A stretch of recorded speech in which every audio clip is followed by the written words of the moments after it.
মাঠের জায়গায় মাঠ চাই, জমি কিনে ভবন চাই স্লোগানে কুড়িগ্রামের রাজারহাটে সুখদেব বালিকা উচ্চ বিদ্যালয়ের খেলার মাঠ রক্ষার দাবিতে মানববন্ধন করেছেন শিক্ষার্থী ও এলাকাবাসী।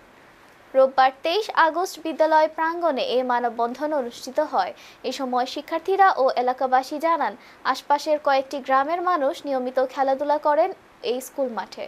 বিদ্যালয়ের প্রাক্তন ও বর্তমান শিক্ষার্থীদের শারীরিক ও মানসিক বিকাশের অন্যতম মাধ্যমও এই মাঠ। অথচ এলাকার শিশু কিশোরদের কথা চিন্তা না করে স্কুল মাঠে নির্মাণ করা হচ্ছে আশ্রয় কেন্দ্র। বর্তমানে ভবনের আংশিক কাজ চলমান রয়েছে। আমাদের স্কুল ফিল্ডে যাওয়া হচ্ছে, বিল্ডিং করতেছে।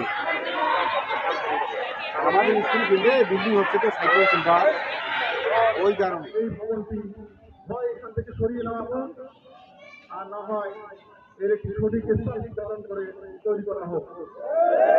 আমাদের মাঠ দখল করে যেন এই ভবন নির্মাণ করা না হয়। আমার বাবা চাচারা এখানে খেলাধুলা করে বড় হয়েছে।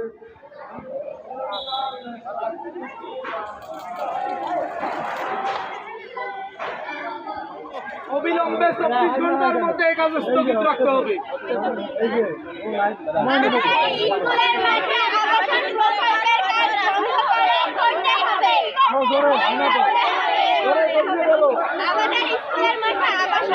আরে সবাই মিলে মিলে